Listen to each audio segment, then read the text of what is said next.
ಇವತ್ತು ಗ್ಯಾಸ್ ಸಿಲಿಂಡರ್ಗಳು ತರ್ತಕ್ಕಂಥ ಹಡಗುಗಳು ಯಾವುದು ಅಲ್ಲಿ ಇರಾನ್ನಲ್ಲಿ ಇರತಕ್ಕಂಥ ಒಂದು ಹಾರ್ಮೋಸ್ ಅಲ್ಲಿ ಬೇರೆ ಹಲವಾರು ದೇಶಗಳಿಗೆ ಮೂವ್ಮೆಂಟೇ ಮಾಡೋಕ್ಕೆ ಅವಕಾಶ ಇಲ್ಲ.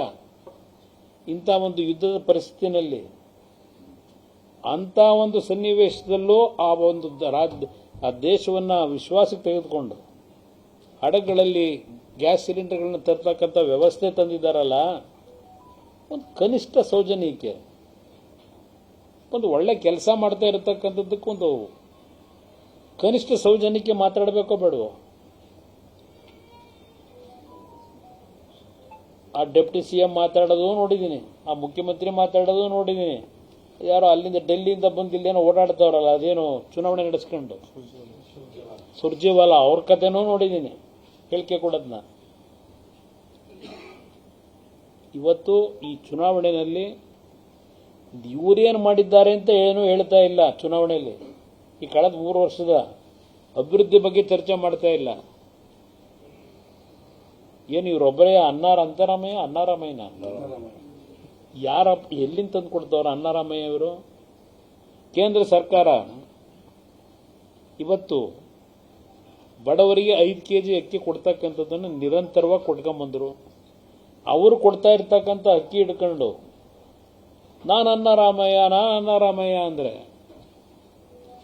ಯಾರು ಒಪ್ತಾರೆ?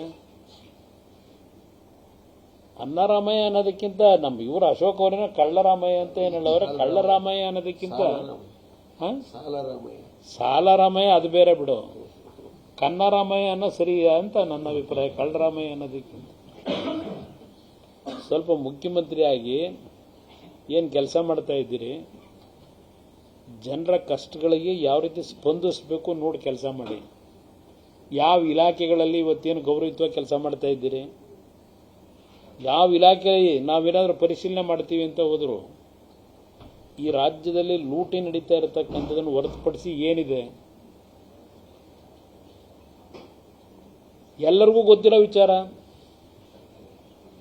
ಅಧಿಕಾರಿಗಳನ್ನ ಕೆಲವು ಸ್ಥಾನ ನಿಯುಕ್ತಿಗೊಳಿಸಲಿಕ್ಕೆ ಎಷ್ಟೆಷ್ಟು ಫಿಕ್ಸ್ ಮಾಡ್ಕೊಂಡಿದ್ದೀರಿ? ದಾಖಲೆ ಕೊಡಿ ಅಂತೀರಿ. ಏನು ದಾಖಲೆ ಕೊಡ್ತೀರಿ ಇದರಲ್ಲಿ? ಮಧ್ಯರಾತ್ರಿ ನಡೆಸ್ತಕ್ಕಂಥ ವ್ಯವಹಾರ ನಿಮ್ಮದು. ಇದು ಹಿಡ್ಕೊಂಡು ನಾವು ಓಡಾಡಕ್ಕಾಯ್ತದ? ದಾಖಲೆ ಕೊಡಿ ಅಂದ್ರೆ ನೀವೇನು ದಾಖಲೆ ಕೊಟ್ರಪ್ಪ? BJP ಬಗ್ಗೆ 40% ಅಂದಾಗ ಪೋಸ್ಟ್ ಅಂಟಿಸಿದ್ ಬಿಟ್ರೆ ಇನ್ಯಾವ ದಾಖಲೆ ಇಟ್ಕೊಂಡಿದ್ರಿ ನೀವು? ಇವತ್ತು ಈ ರಾಜ್ಯಕ್ಕೆ ಸಿದ್ದರಾಮಯ್ಯನವರೇ, ನೀವು ಎಷ್ಟು ವರ್ಷ, ಇನ್ನೂ 2 ವರ್ಷ ನಾನೇ ಅಂತೀರಿ ಒಂದು ಕಡೆ, ಇನ್ನೊಂದು ಕಡೆ ಇಲ್ಲ ನಾವು ಸಮಯ ನಿಗದಿ ಮಾಡ್ಕೊಂಡ್ಬಿಟ್ಟಿದ್ದೀವಿ, ಜೂನ್ ಬಂತು ಜುಲೈ ಬಂತು ಬದಲಾವಣೆ ಮಾಡ್ತೀವಿ ಅಂತ ನೀವೇ ಹೇಳ್ಕೊಂತೀರಿ. ನಿಮ್ಮಲ್ಲಿರ್ತಕ್ಕಂತಾರೆ ನೀವಾದರೂ ಇರಿ, ಇನ್ನೊಬ್ಬರಾದರೂ ಇರಲಿ, 130 140 ಗೆದ್ದು ಬಿಟ್ಟಿದ್ದೀವಿ ಅಂತ ನಿಮ್ಮ ಅಹಂಕಾರ ಇದೆಯಲ್ಲ, ಇದು ಏನು ಶಾಶ್ವತ ಅಲ್ಲ. ಅಲ್ಲೇ ತಮಿಳುನಾಡು ನನ್ನ ಪಕ್ಷದ ಬಗ್ಗೆ ಚರ್ಚೆ ಮಾಡ್ತೀರಿ, 50 ಸೀಟ್ ಗೆದ್ದಿಲ್ಲ ಅಂತ ಹೇಳಿ, ಇವರು ಮುಖ್ಯಮಂತ್ರಿ ಅಂತ ಹೇಳಿ. ತಮಿಳುನಾಡಿನಲ್ಲಿ ಯಾರೋ ಭಿಕ್ಷೆ ಕೊಟ್ಟರು, DMK ಅವರು ನಿಮಗೆ ಭಿಕ್ಷೆ, ಒಂದು ರಾಷ್ಟ್ರೀಯ ಪಕ್ಷ ನಿಮ್ಮದು, 28 ಸೀಟ್ ಕೊಟ್ಟರು ಕೊನೆಗೆ ಹೊಡೆದಾಡ್ಕೊಂಡು. ಆ 28 ಸೀಟಲ್ಲೂ 5 ಸೀಟ್ಗೆ ನಿಮಗೆ ಕ್ಯಾಂಡಿಡೇಟ್ಗಳೇ ಇಲ್ಲ ಅಂತ ಹೇಳಿ ಕೊನೆಗೆ ಯಾರೋ ಸಿಕ್ತಾರನ್ನ ಬೀದಿಲಿ ಹೋಗೋರು ಕರ್ಕೊಂಬಂದು ನಿಲ್ಲಿಸ್ಕೊಂಡಿದ್ದೀರಿ. ನಿಮ್ಮ ಯೋಗ್ಯತೆ ಅಲ್ಲಿದ್ದೀರಿ.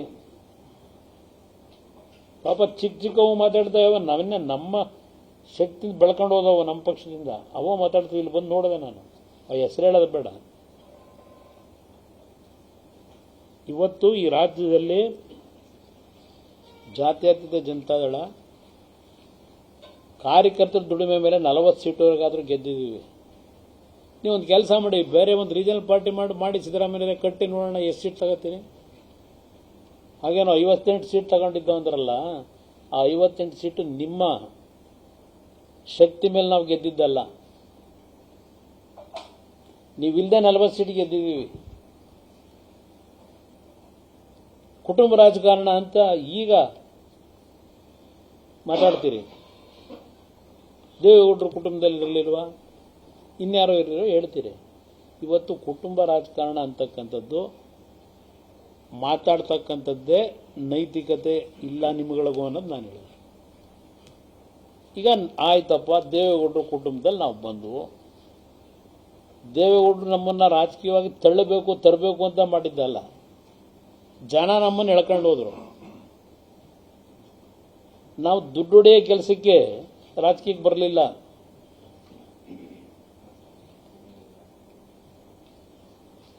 ಇವತ್ತು ನಿಮ್ಮ ಮೊದಲನೇ ಮಗ ರಾಜಕೀಯಕ್ಕೆ ತಂದ್ರಲ್ಲ, ಪಾಪ ಅಕಾಲಿಕವಾಗಿ ಮರಣಕ್ಕೆ ಒಳಗಾದರು.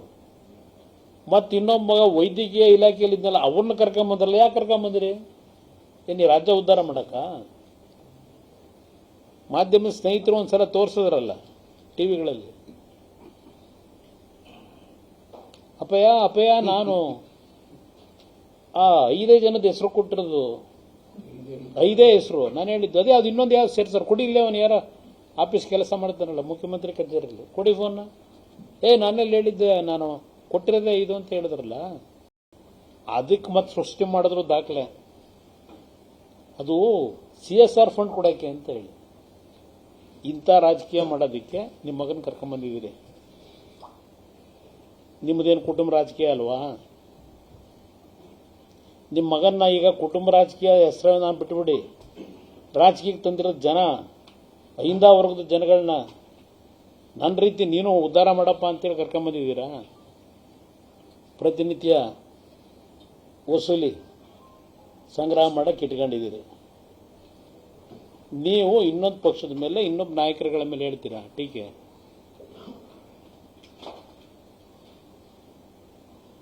ನಿರ್ಭೀತ, ನಿಷ್ಪಕ್ಷಪಾತ, ವಿಶ್ವಾಸಾರ್ಹ ಸುದ್ದಿಗಳಿಗೆ ಮತ್ತೊಂದು ಹೆಸರಾಗಿರೋ ನ್ಯೂಸ್ 18 ಕನ್ನಡ ಈಗ ಆಪ್ನಲ್ಲೂ ಲಭ್ಯ ಇದೆ.